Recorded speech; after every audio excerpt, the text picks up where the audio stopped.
What is up, YouTube? It's me, John Avenger, once again, and welcome to another April is equal to 80s month. And this is a 1987 erotic thriller from the director. I believe this is from Ridley Scott.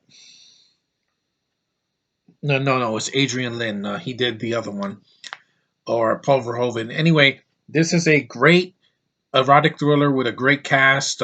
Michael Douglas and Glenn Close, and you guys know what it is. Definitely not a movie for a first date, that's for sure. That is Fatal Attraction. Yeah, I saw this movie many years ago.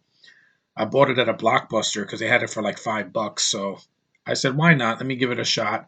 And this movie is very intense. That's why I would not advise it to see it with a date because there's the film is very dark. The subject matter is pretty dark. That a guy, a happily married man, has a tryst with a unstable, frizzy-haired Glenn Close, and she stalks him and is following him, and she can't stay away. She's addicted to him like a drug, and it's a good story. That's why I think the movie was well made. Back in 1987, great cast, great writing, great directing. The one problem with the movie, it's a little bit too long. Like that's the problem with a lot of these erotic thrillers from the 80s and the early 90s. They feel like they have to like pad out the running time with like a 2 hour running time. This has 119 minutes, 1 minute short of being 2 hours. It's a little bit too long. There's a lot of subplots you could have cut out. You didn't need any of that. And basically, the film starts when these two meet. They meet and then they have the tryst. He doesn't tell his wife. She finds out. She gets pissed, and then it's the rest of the third act. I'm not going to spoil it because well, yeah, if you haven't seen Fatal Attraction, you definitely have to because it's definitely a movie. You can see it if you're married. I think you can handle it, but if you're dating someone, I would not advise this as a first date viewing because you'll probably scare your date off. And I would not. That's definitely a buzzkill for your love life. But that's just a nice little tidbit there. And it says people just can't stop talking about this movie. Yeah, it was a huge hit in '87. I think Ann Archer is absolutely gorgeous in this movie. A lot of people don't talk about her, but she's one of the most beautiful women I've ever seen from the '80s. Yeah, she has these amazing eyes and the soft voice. And when she gets mad at Michael Douglas, you feel it. She's like, "What's the matter with you?" I'm like, "Yeah, exactly. You have this gorgeous woman as your wife, and you have this little your son. I think it's a son or a daughter. Yeah, I forgot. But it's you have a child, and then you have a tryst with some frizzy-haired, unstable psychopath that wants to kill you. Yeah, it's a really intense, movie that if you it keeps you invested. Like even though it's long and a little padded out, the film is very engaging. Yeah, the sex scenes, they're pretty tame compared to now. I mean, you're not going to see much. You're not. They don't show Michael Douglas's schlong, and I need to see that because that's a little bit too much for me. After seeing him in Ant Man, I don't want to see his junk anytime soon.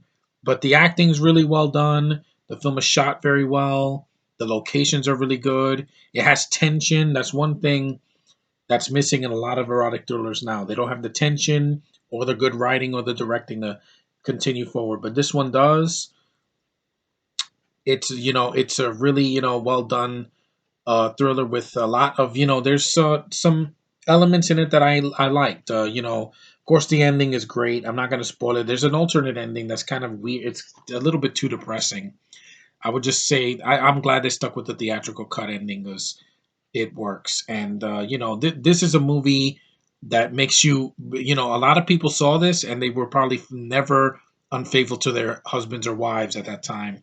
And I'm glad because infidelity will lead to consequences. There are always consequences, sometimes fatal in the case of this movie, and it lives up to its name. It's not a false advertisement. It lives up to its name. It's dark and gritty, but not in like a Christopher Nolan way. This is much more violent, and definitely do not show this to any children because it will scar them, especially what happens in the second act.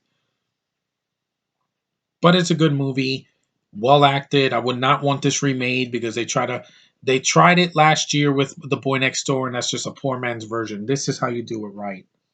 with two really good actors that are convincing, and you have the tension and the build up, and the ending pays off, and it works, and it feels so real. It doesn't feel phony. It feels like a real, like this could actually happen, and that's this is scarier than a lot of horror films nowadays. But that is Fatal Attraction. I do enjoy watching it because the performances are top notch, great directing, great writing, and a lot of tension.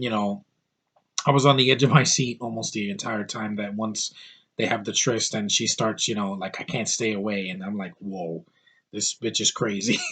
But not to be insulting, but yeah, it's a good movie despite that. So thanks for watching this video of my review of the classic '87 erotic thriller Fatal Attraction. In May, I'll probably be covering Basic Instinct, the first one. I'm not going to bother with the sequel. That also has a lot of tension in it as well. But this one started it first, and Michael Douglas uh, definitely proved himself as the lead. Some intense acting, great tension, really good story, well done film. Just a little long in the tooth, but still a well done film. Anyway, thanks for watching. Thanks for subscribing, commenting, and you guys are awesome. And I will see you in the next one. Cheers.